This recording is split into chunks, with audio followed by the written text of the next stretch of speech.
తెలంగాణలో దర్శించాల్సిన ప్రముఖ దేవాలయాలలో యాదగిరిగుట్ట శ్రీ లక్ష్మీ నరసింహస్వామి వారి దేవాలయం కూడా ఒకటి. దేశంలో ఎన్నో నరసింహ స్వామి ఆలయాలు ఉన్నా కానీ తెలంగాణలోని యాదగిరిగుట్ట ఎంతో ప్రత్యేకమైనది.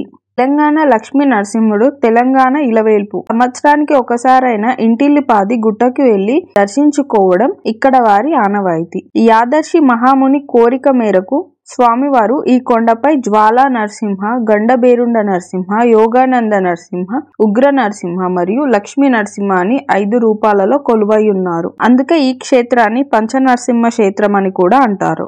ఈ యాదగిరిగుట్ట హైదరాబాద్ ఉప్పల్ రింగ్ రోడ్ నుండి 55 కిలోమీటర్లు, భువనగిరి బస్టాండ్ నుండి అయితే 17 కిలోమీటర్లు ఉంటుంది. ఎదురుగా కొండపై కనిపించేదే ప్రధాన ఆలయము. నడుచుకుంటూ కొండపైకి వెళ్ళాలి అనుకుంటే ఎదురుగా కనబడుతున్న గోపురం దగ్గర నుండి నడకదారి ఉంటుంది. కొండపైకి సుమారుగా 400 మెట్లు ఉంటాయి. ఈ సర్కిల్ నుండి లెఫ్ట్ సైడ్ వెళ్తే దేవస్థానం వారి రూమ్స్ ఉంటాయి.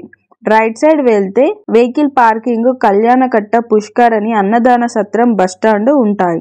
రైట్ సైడ్ లో కనబడుతుంది కదా, అది వెహికల్ పార్కింగ్ ఏరియా. ఇక్కడ బైక్ కి అయితే 20 రూపాయలు, కార్ కి అయితే 50 రూపాయలు తీసుకుంటున్నారు. కొండపైకి కూడా మన వెహికల్ తీసుకొని వెళ్ళొచ్చు, కానీ 500 రూపాయలు చార్జ్ చేస్తున్నారు. సో బెటర్ ఇక్కడ మన వెహికల్ పార్క్ చేసి బస్ లో కానీ ఆటోలో కానీ కొండపైకి చేరుకోవచ్చు. ఆటోలో కొండపైకి వెళ్ళడానికి ఆటో వాళ్ళు 100 రూపాయలు తీసుకుంటున్నారు. పార్కింగ్ నుండి అలానే ముందుకు వెళ్తే బస్టాండ్ ఉంటుంది. ఈ బస్టాండ్ నుండి ప్రతి 2 నిమిషాలకు ఒక ఫ్రీ బస్ కొండపైకి వెళ్తుంది. ఈ బస్టాండ్ పక్కన కళ్యాణకట్ట ఉంటుంది. ఇక్కడ గుండుకి 50 రూపాయలు తీసుకుంటున్నారు. కళ్యాణకట్టకు ఎదురుగానే పుష్కరణి ఉంటుంది. ఈ కళ్యాణకట్ట దగ్గర కూడా మనం వెహికల్స్ పార్క్ చేయొచ్చు. పార్కింగ్ టికెట్ ఒక్కసారి తీసుకున్నాక మన వెహికల్ పార్కింగ్ ఏరియాలోనే కాకుండా కళ్యాణకట్ట, పుష్కరణి దగ్గర ఎక్కడైనా పార్క్ చేయొచ్చు. ఈ కళ్యాణకట్ట, పుష్కరణి పక్కన అన్నప్రసాద సత్రం ఉంటుంది. చాలా మందికి ఇక్కడ అన్నదాన సత్రం ఉందని తెలీదు. ఇక్కడ ప్రతిరోజు మధ్యాహ్నము 12:30 నుండి 3:30 వరకు అన్నదానం అయితే జరుగుతుంది. టోకెన్లు కూడా ఇక్కడే ఇస్తారు. చాలా చిన్నగా ఉంటుంది. చైర్స్, టేబుల్స్ అయితే లేవు. నిలబడి తినాలి, కానీ భోజనం అయితే చాలా బాగుంటుంది. అన్నము, పులిహోర, పప్పు, క్యాబేజ్ కర్రీ, దోసకాయ పచ్చడి, సాంబారు, పెరుగు అన్ని కూడా చాలా బాగుంటాయి.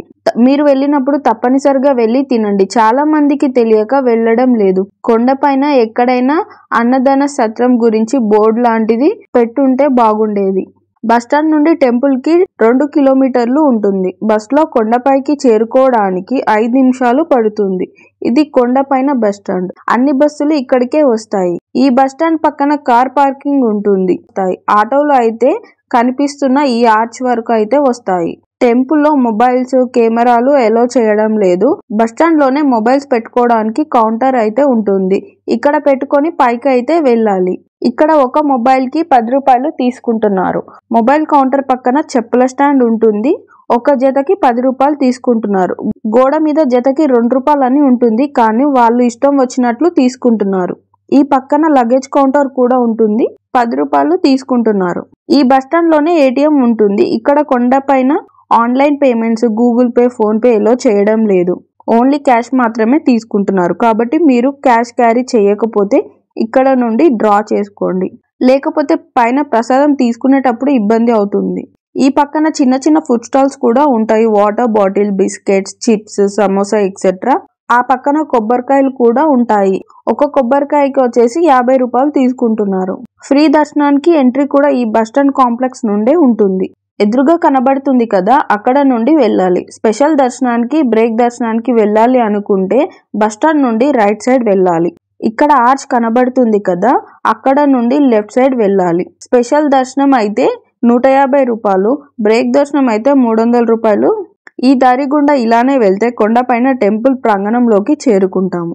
ఇక్కడ టెంపుల్ బయట ఫోటోలు అవి తీసుకోవాలి అంటే మళ్ళీ ఈ దారి గుండానే కిందకి వెళ్ళి మొబైల్ తీసుకోవచ్చు. ఫ్రీ దర్శనం ఎంట్రీ నుండి వచ్చేవారు పైన ఈ గోల్డ్ కలర్ లైన్ లోకి వస్తారు. ఫ్రీ దర్శనం వాళ్ళు అందరూ కూడా ఈ లైన్ లో నుండే దర్శనానికి వెళ్లాల్సి ఉంటుంది. ఈ లైన్ లోనే మధ్యలో కొబ్బరికాయలు కొట్టడానికి ప్లేస్ ఉంటుంది. గుడి లోపల కొట్టడానికి ఉండదు. ఇక్కడ కనబడుతుంది కదా కొబ్బరికాయలు కొట్టే స్థలం అని, ఇక్కడ కొట్టాలి కొబ్బరికాయలు. ఇది ఎగ్జాక్ట్ గా ఈస్ట్ రాజగోపురం ఎదురుగా ఉంటుంది. ఇక స్పెషల్ దర్శనానికి వెళ్లే వాళ్ళు కొబ్బరికాయలు ఇక్కడ కనిపిస్తున్న ఈ ప్లేస్ లో కొట్టి దర్శనానికి వెళ్ళాలి. ఈ కొబ్బరికాయలు కొట్టే ప్లేస్ ఎదురుగానే స్పెషల్ దర్శనం క్యూ లైన్ ఉంటుంది. టికెట్లు కూడా ఇక్కడే ఇస్తారు. స్పెషల్ దర్శనం అనే కాదు, టెంపుల్లో జరిగే అన్ని సేవలకు సంబంధించిన టికెట్స్ కూడా పైన ఈ ప్లేస్ లోనే ఇస్తారు. అవి అభిషేకము, కళ్యాణం, అర్చన ఏవైనా సరే. టెంపుల్ చుట్టూ ప్రాంగణం అంతా చాలా పెద్దగా ఉంటుంది. దర్శనం అయిపోయాక కాసేపు అలా కూర్చోవచ్చు. ఎండ కొట్టకుండా షర్ట్స్ కూడా వేశారు ఇప్పుడు. ఇంతకు ముందు మేము వచ్చినప్పుడు అయితే ఈ షర్ట్స్ అయితే లేకుండే. ఇప్పుడు మీరు చూస్తున్నది టెంపుల్ నార్త్ సైడ్ వ్యూ. ఈ నార్త్ రాజగోపురం డోర్స్ మొత్తం గోల్డ్ కోటింగ్ తో చాలా అట్రాక్టివ్ గా ఉంటాయి. అందుకే చాలా మంది భక్తులు ఇక్కడ ఫోటోలు దిగడానికి ఇష్టపడుతుంటారు. ఇక్కడ ఫోటోలు తీయడానికి ఫోటోగ్రాఫర్లు కూడా ఉంటారు. ఒక్క ఫోటోకి 150 రూపాయలు తీసుకుంటారు. ఈ నార్త్ రాజగోపురం పక్కన స్వామివారికి మరియు అమ్మవారికి సమర్పించిన వస్త్రాలు కూడా అమ్ముతారు. ఇక్కడ స్వామివారిని దర్శించుకొని కొండపై నిద్రిస్తే ఏమైనా ఆరోగ్య సమస్యలు ఉంటే తగ్గుతాయి. కానీ టెంపుల్ రీకన్స్ట్రక్షన్ తర్వాత కొండపైన నిద్ర చేయడానికి అయితే పాసిబిలిటీ లేదు. కొండపైన నిద్ర చేయడానికి అట్లీస్ట్ ఒక కాంప్లెక్స్ అయినా ఉంటే బాగుండు. కనీసం డోర్మెటరీ టైప్. ఎందుకంటే ఇక్కడ వచ్చే భక్తులు 50% పైన కొండపై నిద్ర చేయాలి అనుకుంటారు. దర్శనం చేసుకొని తిరిగి కిందకి వెళ్లే దారిలో ప్రసాదం కౌంటర్, శివాలయం అయితే ఉంటుంది. కొండపై నుంచి ఇలా కొన్ని స్టెప్స్ కిందికి దిగితే ప్రసాదం కౌంటర్ అయితే కనబడుతుంది.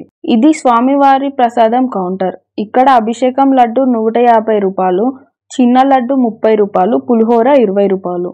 ఇక్కడ ప్రసాదం తీసుకోవాలి అంటే ముందుగా మనం ప్రసాదం టికెట్ కౌంటర్కి వెళ్ళి టికెట్ తీసుకొని రావాలి.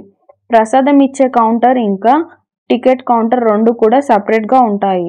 ప్రసాదం కౌంటర్ నుండి కొంచెం ఇలా స్టెప్స్ దిగుతూ కిందకి వెళ్తే లెఫ్ట్ సైడ్లో కనబడుతుంది కదా, ఇదే ఈ ప్రసాదం టికెట్ కౌంటర్. ఇక్కడ టికెట్ తీసుకొని మళ్ళీ పైకి వెళ్ళి ప్రసాదం అయితే తీసుకోవాలి. ఈ ప్రసాదం టికెట్ కౌంటర్ ఎగ్జాక్ట్గా ఆపోజిట్లో, అంటే మెట్లు దిగుతూ కిందకి వెళ్ళే దారిలో రైట్ సైడ్ శివాలయం ఉంటుంది. ఇక్కడ శివాలయం ఉంది అని చాలా మందికి తెలియదు. అలా తెలియక శివుని దర్శనం చేసుకోకుండానే కిందకి వెళ్ళిపోతారు. మీరు మాత్రం ఈసారి వెళ్ళినప్పుడు తప్పకుండా దర్శనం చేసుకోండి.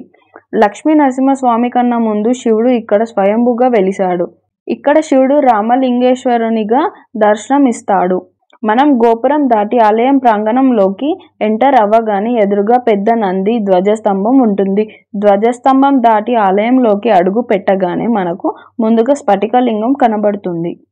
ఈ స్ఫటికలింగం మనం చాలా అరుదుగా చూస్తాము. అందుకే తప్పకుండా దర్శనం చేసుకోండి. ఇంకా శివాలయంలో దర్శనం అయిపోయాక అలాగే మెట్ల దారి గుండా కిందకి వెళ్తే బస్టాండ్కి వెళ్తాము. ఆల్మోస్ట్ అన్ని డీటెయిల్స్ కవర్ చేశాను. ఏదైనా మిస్ చేస్తే కామెంట్లో మెన్షన్ చేయండి. ఈ వీడియో నచ్చితే వీడియోని లైక్ చేసి ఛానల్ని సబ్స్క్రైబ్ చేయండి ప్లీజ్.